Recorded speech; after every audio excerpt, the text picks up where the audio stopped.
Good afternoon, and welcome to our panel on rethinking high schools and supporting equity through mastery learning experiences. My name is Stacy Caldwell. I'm the CEO of the Mastery Transcript Consortium, or the MTC.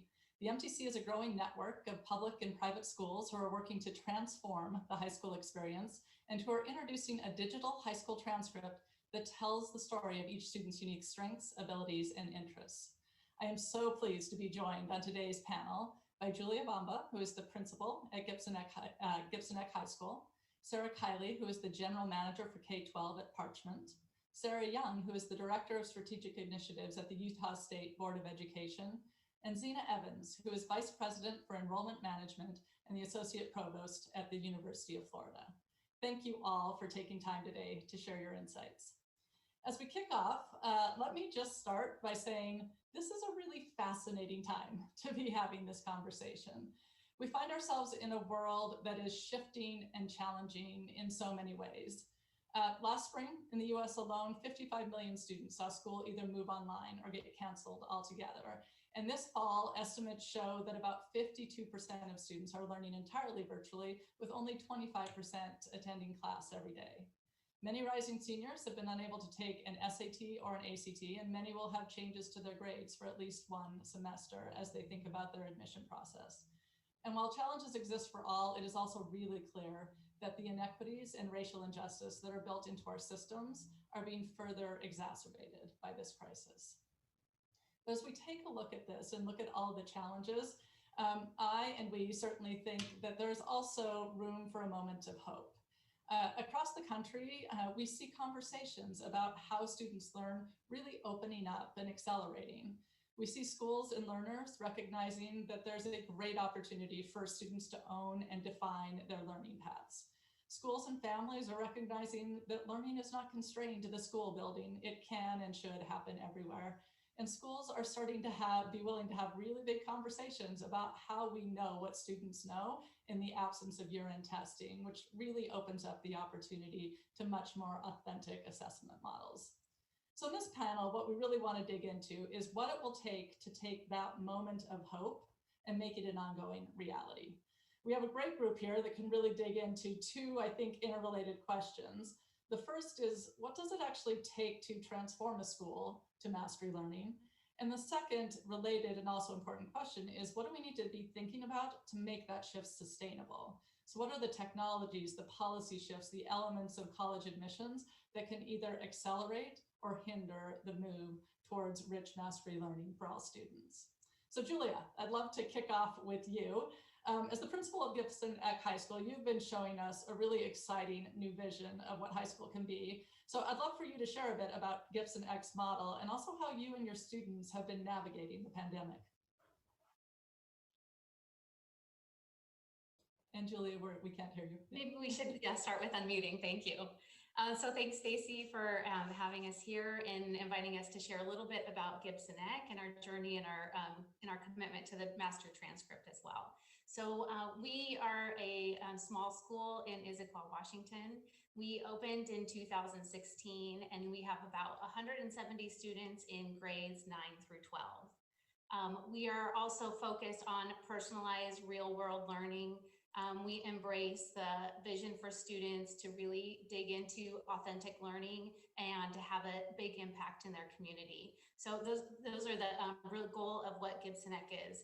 Our school district opened Gibson Neck just to really inspire a new choice high school that would embrace that personalized learning. We are also part of the Big Picture Learning Network, and so we have learned, and a lot of the design principles of Gibson Neck are related to what we've learned from the over 20 years of the Big Picture schools. And when we were in our first year of designing Gibson Neck, that was when Mastery Transcript just came out, and we would follow the vision. And then we were excited a few years ago to be one of the first public high schools to join the Mastery Transcript. And then just last year being part of one of their pilot schools for the transcript. So after a few things also about just our state. So our state of Washington is really looking at how to expand mastery-based learning and how to increase the capacity for more schools like ours to be able to take on mastery learning. We're excited to learn from schools such as in states where Sarah and Utah is leading the way in this work. And for our school, we do have a waiver from the state of Washington, and that waiver allows us to graduate our students based on competency rather than the regular grades and credits that many of school students are graduating on. We are also part of a pilot school for the state of Washington as we continue this work, and it is because of the work with the mastery transcript and then the personalized and the competency-based learning that we have been doing over the last 4 years that have allowed us to really lead the way in the state of Washington. A few things about just the design features of Gibson Act that I think make it really exciting and make us able to do this work that we do. A few things, the waiver and then the support of our school board and the district have allowed us to implement and iterate quickly and adapt and adjust to the needs of our students. I think that has been key in the implementation and the design of a new school and the opening of the new school. We also have a lot of really inspiring features about the school. We have maker spaces so students can dig into hands-on project-based learning. We opened our school and we were able to get into our building just a few days before school actually started that first year in 2016. So what that meant is the reliance on students to create the systems and design the spaces to really make student voice and our young people come to life. And that's something that we're really proud of with our school. A few other features is we do embrace design thinking to help our students solve real world challenges. We have an internship program where our students are learning 2 days a week in the community. We have personalized projects. Our schedule is built in where we don't have the grades and credits. We're able to spend a lot of time to allow students to focus on independent projects, explore their passions and their curiosities, and also collaborate with one another in this work. This personalization that we have and the independent learning plans that students design, the mentorship that we already have in place, and our systems that are really adaptable and agile to meet these students' needs have actually, when we moved into remote learning, once COVID came in March, there were a lot of challenges. The personalization and the focus on that allowed us to transition pretty easily. As the state was coming out saying, asking districts and schools to really focus on personalized learning, to focus on competency-based learning, those were already things that we had in place in our school, which allowed us to really focus and move forward with our students and allow them to keep learning while they were at home. And while we miss our community and our students in person, I think that we've been able to focus on that project-based learning as we've continued to go. Move through. The other thing that the remote learning has allowed us to do is where our students were usually learning locally through their internships 2 days a week, we now have students that are learning with mentors nationwide. And so this has opened up opportunities for us to expand our internship program to really be able to move forward with having students connect with people across the nation. And I think that's been really inspiring for our work. And then just kind of, finishing up, we are really grateful for our partnership with MTC, who has allowed us to take a model and our competency-based system and to really start to push forward in that work, and actually really quickly, and has allowed us to think of our competencies and what that means for student learnings, the unique needs of our students, and then how we can communicate that out to people as through the college admissions process and further. So I'll go ahead and stop there. Thank you for that moment to share a little bit about our school. Absolutely. Thank you, Julia. And just a reminder to folks who are listening to this, you do have a Q&A function. So as we go through, if you have questions that you would like me to put to the panel, go ahead and put them in there. And we're trying to leave some time at the end to make sure we can address the questions from the group. So Julia, thank you for that. And the work you do is truly inspiring. And I love what you are doing with your students and the sort of range of innovations. I think, Sarah Young, as we transition to you for a moment, I think Julia brought up a couple things that I think are super important. She talked about the support of the school board. And so I think as we're thinking about change management, thinking about support of your community and what that takes is important. But she also talked about getting a waiver from the state of Washington, which points to some of the policy supports around how you credit, how you fund schools, et cetera, that really needs to be in place if we want this work to be anything other than sort of a side alternative. And Utah is doing a bunch of really amazing work in thinking through across K-12 and higher ed, and thinking about both supporting the work and supporting it with policy. So I'd love for you to just speak to how you've seen this challenge in Utah and what you've been doing to really think about how you can fully support these innovations in Utah. Yeah, thanks, Stacey. I appreciate it. And listening to Julia, I think it really speaks to the story of Utah, where we know that the innovation exists with our school leaders and our teachers to do what's best for kids. And so it's our job as a state agency to be able to remove those policy barriers and to step forward with resources to support that innovation. So a couple of examples from the state of Utah. We had an investment early on in 2017 from our state legislature to create a competency-based learning grant program. It originally started as a pilot meant for 3 of our districts or charter schools. We actually got that number 3 removed because we saw such a huge influx from the field early on of different school districts across our great state, both rural and urban, interested in pursuing this model of personalized learning and competency-based learning, and looking at what those changes needed to be in regards to really meeting the needs of kids. Stacey, you said earlier that this is a moment of hope, for us. And in Utah, our state superintendent, Sid Dixon, often reminds us that we shouldn't be looking to return to normal. Normal wasn't serving a lot of our kids. And so how do we, as a system, support the movement towards meeting the needs of each of those kids? So some additional items that we have in place in Utah, we do have legislation in place that does require each of the Utah state institutions to accept a competency-based transcript. And in the following year from that legislation passing, it was expanded to also include all financial aid and scholarship opportunities as well. So that we're making sure that that currency of a transcript is something that is not only really capturing what we see as necessary for achieving our portrait of a graduate, but is also real currency for our kids as they moved on to their post-secondary experiences.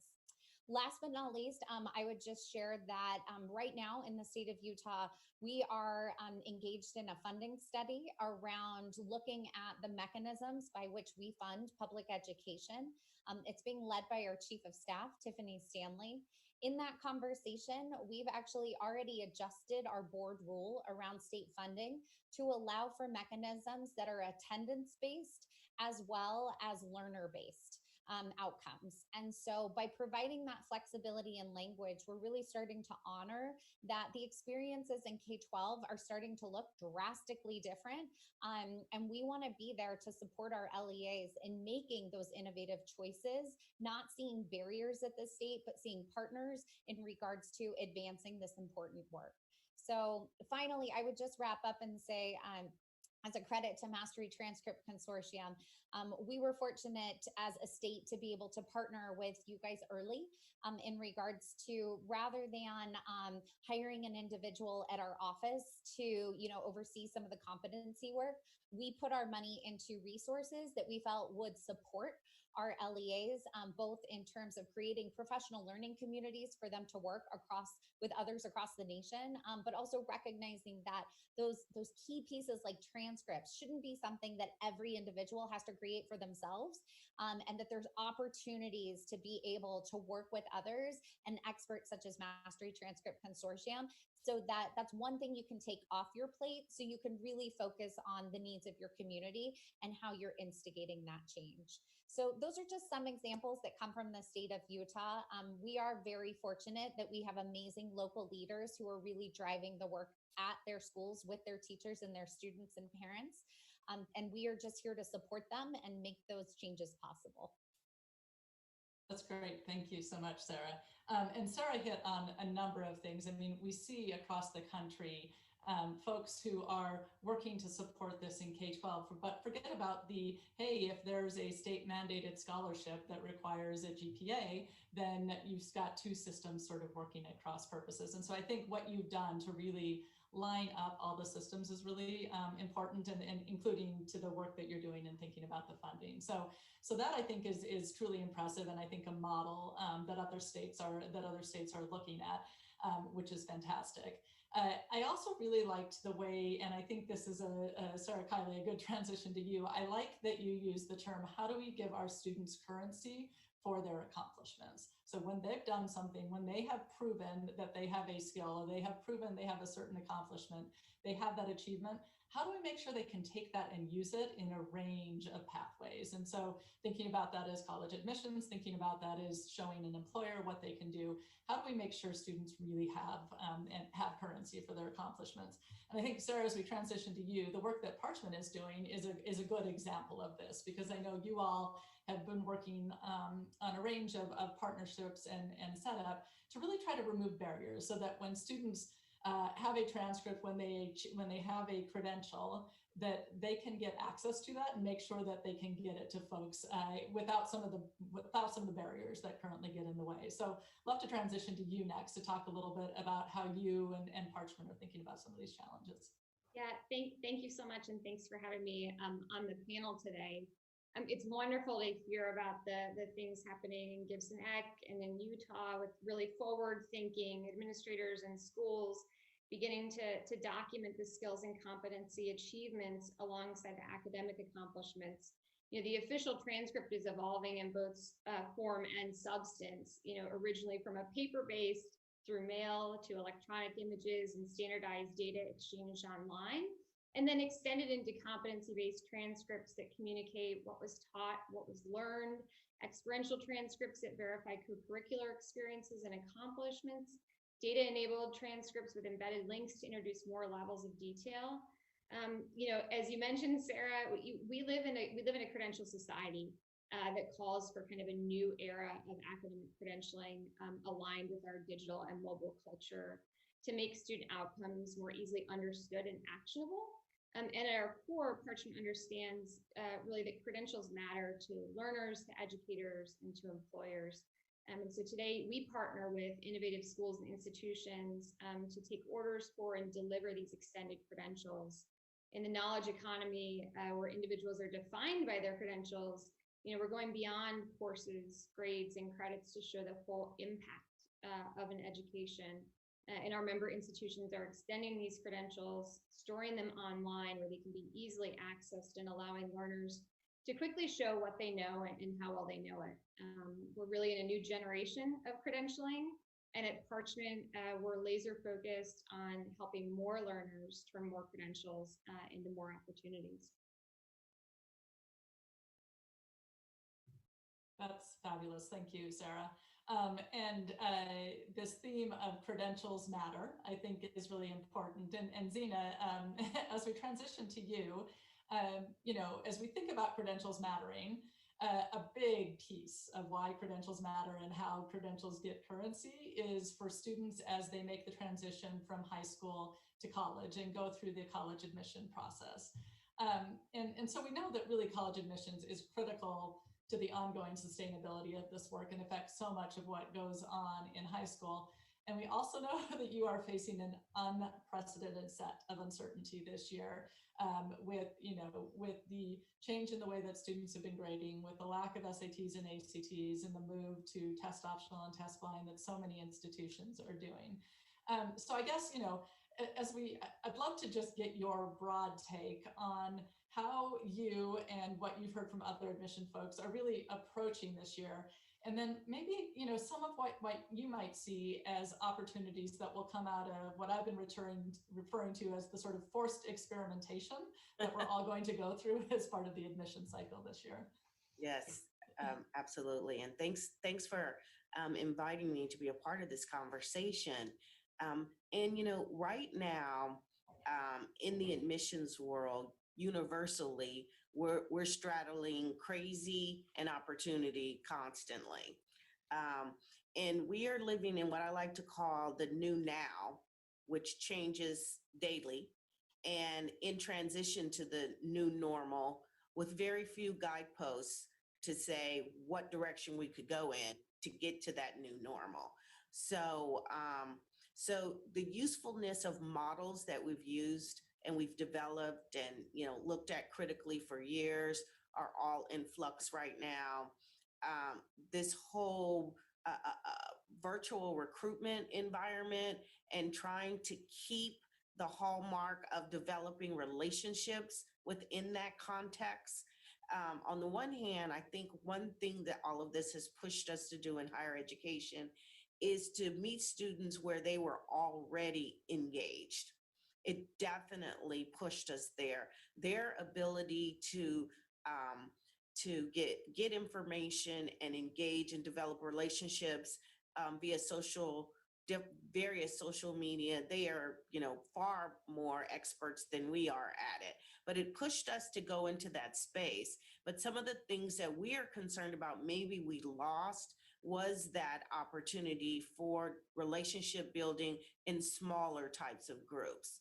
You've gone from those visits or fairs or campus hosted events where you could control a number to where you felt comfortable, that your message and your resources were being spent well, to one where things are just, there could be hundreds of people in a space at an event that just didn't have that level of intimacy. So what does that look like to personalize it? So those are some of the crazies that are shifting constantly right now. But also there's really some great opportunities that we have been talking about in higher ed forever, but just have not stepped out there and really done.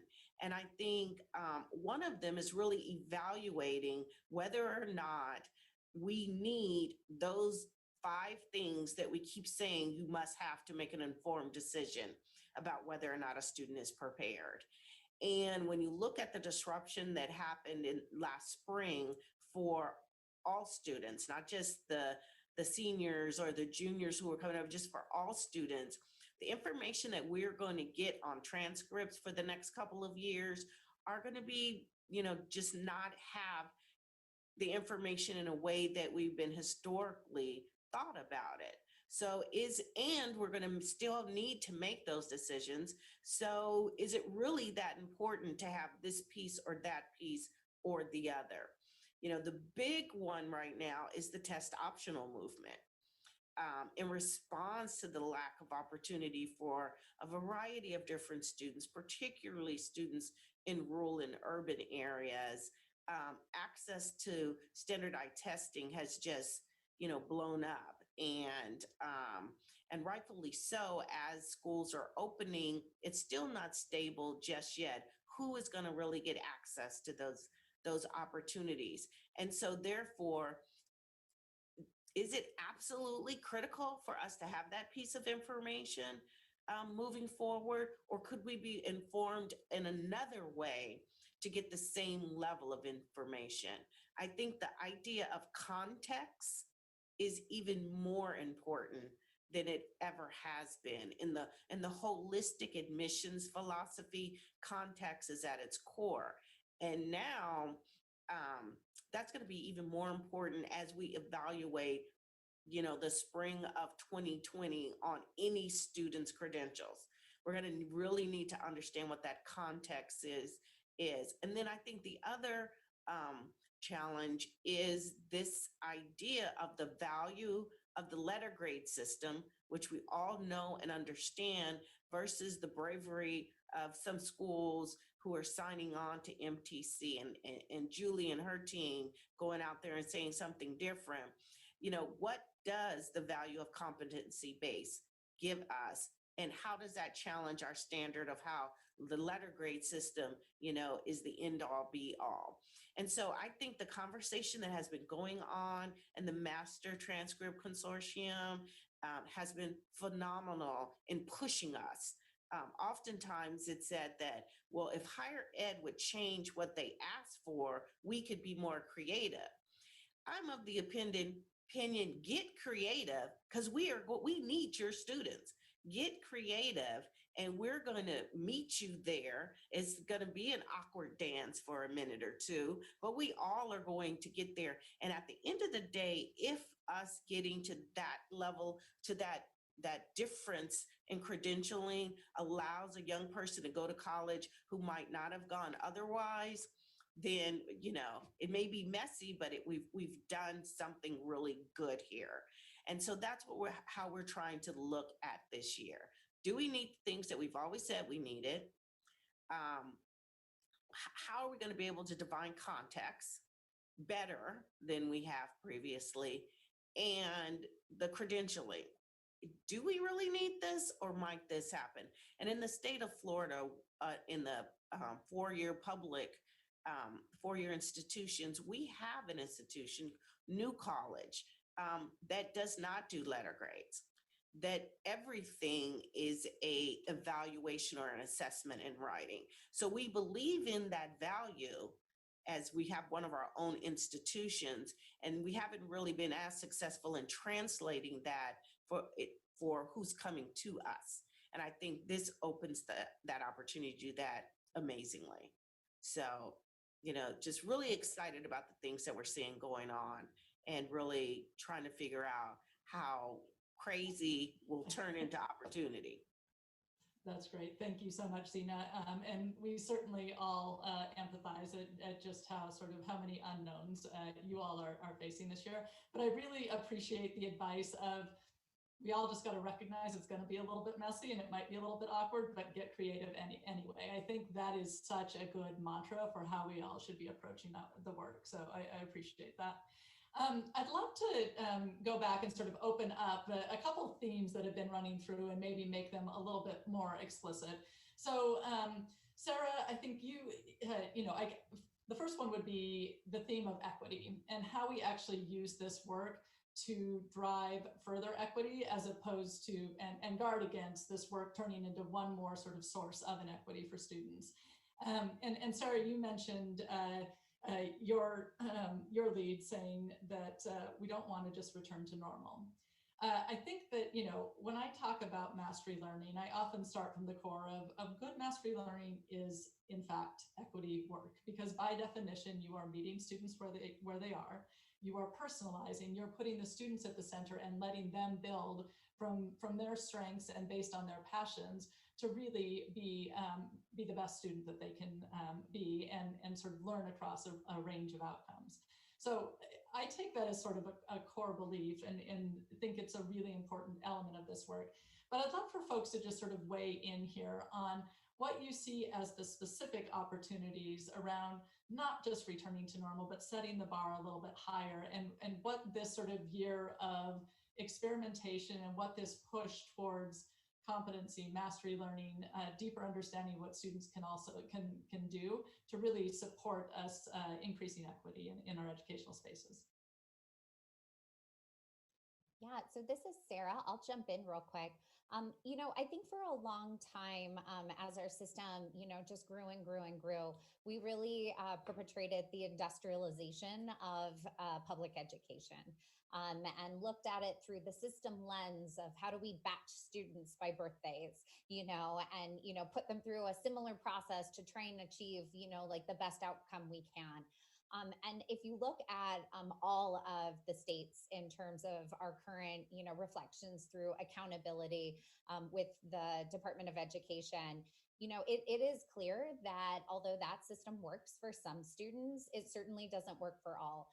And we continue to see the equity gaps either sustained or increased as we've continued in perpetrating that model. For us at the State Board of Education, when we talk about the ability to personalize learning for a child, Stacey, exactly to your point, it is about equity. And it's about meeting children where they are, and also holding high standards so that we are setting them up for success for their futures. And in our current system, we've seen that not necessarily be successful with a lot of our students, you know, from different backgrounds and different circumstances. And so for us, when we talk about the personalized and competency-based learning work, that is something that is systemic across our agency. So that includes our individuals from special education, from career and technical education, from teaching and learning, from student supports, from child nutrition. It requires everyone in the system to look at their programs and their supports a little bit differently, to really advocate for improving and, to your point, setting the bar higher for what we can offer our kids. Yeah, that's great. Thank you. Julia or Zena, either one of you have additions? I know both of you are doing such great equity work, so. I love what Zena talked about a little bit that got me really excited is that colleges are ready and they want to meet us there. And so it's the schools and K through 12 that need to get creative and to bring those to us. And I have to say that that's exactly what we experienced last year with the Mastery Transcript and the Mastery Transcript team, and then our team, and the outreach and the communication that we did with colleges was really exciting to have those conversations. So I think continuing those and bringing those to the colleges and universities and exploring options and really helping them to dig in and understand those unique needs of our students and to understand the incredible work that our students are doing that go beyond the A's and the credits, is that once you can see that. And so I so appreciate hearing that from Zena, is that is the work that we experienced last year with having this new transcript and the work that we're doing with personalization with our students. And so thank you for saying that. And I think that's something we'll continue to do as we build understanding and communicate the great work that schools that are doing like ours to continue to build that access for students to college. Yeah.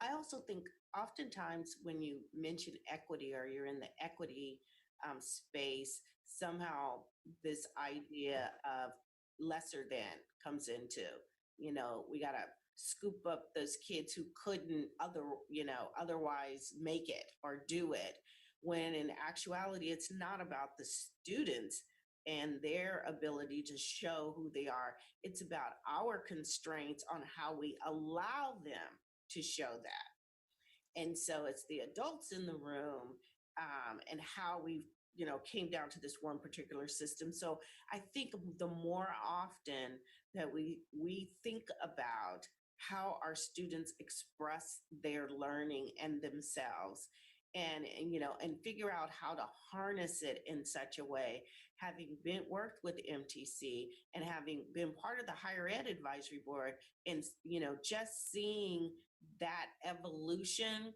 and the other people in there we were like, yes. And then well, we do sometimes need signals, so we'd say, well, if red can mean the highest level, that will trigger something for us, and we'll dig deeper, kind of an approach. And I think it's the same thing on the equity side. If we step back and say, okay, that you just did right there, how do I bottle that so people can understand that competency base of that child, of that student, of that youngster, and that it informs us so much more than that letter does. And so working through the concept of equity without making it mean something less than, I think is always the challenge that we have. Absolutely. I so appreciate that perspective, Zena. Yes, absolutely. So we have about 5 minutes left. So I'd love to do one final question to all of you. And I'm going to do it sort of as a combo here. Because the question I'm really wondering about, recognize that we do see this moment of hope. There's a great opportunity, but this work is hard. There are also a lot of hurdles and challenges, and each of you is doing a lot of heroes work every single day to sort of press against those.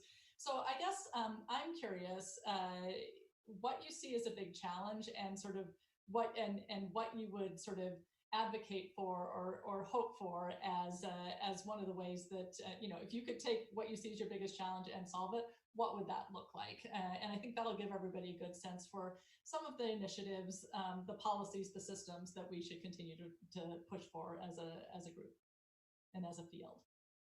Who would like to start on that one?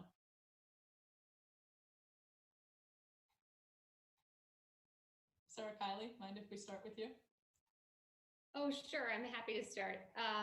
So, I think I'll take the technology lens perspective. And so from a technology lens perspective, I think that, as we continue to innovate the way that we share what a learner knows and how well they know it, that we make sure the technology teams are at the table, the players are at the table, so that we have systems to store that type of information, systems to consume and understand that information in a way that provides efficiencies for teams like Xena from an admissions perspective. And so would just kind of continue to challenge that we be thoughtful about, who are all the players in the ecosystem from a policy perspective, from a technology perspective, that are really going to help to close the gap, and to the point that Xena made, make the dance a little less awkward, a little quicker.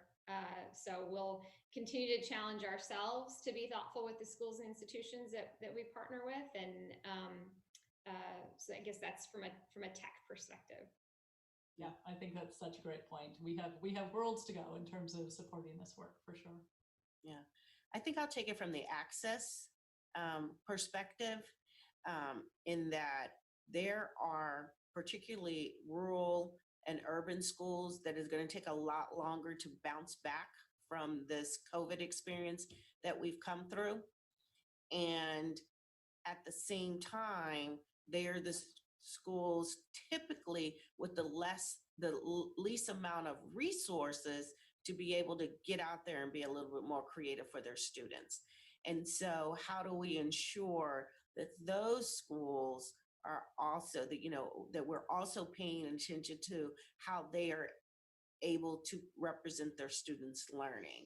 Because either for any number of reasons, they may not be able to pivot in the way that maybe some more well-resourced schools or districts might be able to do it. So that's something I think that when we move through this process, our expectations are going to have to be nimble and flexible, so that those schools don't get lost in this transition. For sure, and I think that's a good admissions piece of advice, but it's also a good piece of advice for states and for schools and networks as we do sort of field building, to make sure we're building out those examples and supporting, not just at the, Sarah, to your point, not just at the student level, but also at the school level. Yeah, and I'll build off what Xena was saying, because, I think it definitely references and harkens to that. So the grand challenge that I think we still need to face is in regards to accountability. So when you use measures to drive that are as limited and narrowed in scope as we currently have access to, and kind of prioritize in our system, you drive the current system. And so we need to have a very frank conversation across the nation about what do those measures need to look like in terms of valuing outcomes for education that we know are inherent, and beliefs of our teachers, our parents, and our students. A part of that, kind of back to Xena's point, is then making sure that school turnaround programs are supportive of the innovation, and are not just prescriptive back to the days of old in terms of where we're not headed back to. So those would be kind of the big rocks that I think we need to move to get this conversation really becoming a national movement. Thank you. Julia? And you talked about it being a challenge in doing this work, and there is no question how many challenges that we face during this time. But those challenges are really exciting, and the innovation that's happening, and the flexibility and the adaptability that we're able to implement in our school is incredible. And so as districts or states look to expand this work and increase the capacity for that, I think remembering that our work that we're doing in the innovation is grounded in what research that is best for students and the personalization. Our school is not an experiment. It is not an alternative. It is real work that meets the needs of the students. And so getting past that idea of it being an experiment, that this is incredible work and it's what our students need to be able to thrive in the world, is what I think has been a challenge, but it's also what really is exciting about the work that we're doing. Thank you. And thank you all. I think incredibly well said and incredibly motivating. I guess I would just like to close by saying, first of all, a thank you to each of you for taking the time, for sharing your insights. but also, frankly, for just the work that you do every single day and for being part of this broader movement and really pushing to change what education looks like for students. And I have this very deep hope that the pockets of excellence that we're seeing and the shifts that we're seeing in programs like each of yours are going to continue to grow and expand. And we'll look at a very different, we will look at our education system and the ways that students transition to post-secondary opportunities will start to look very, very different over the next 5, 10, 15 years.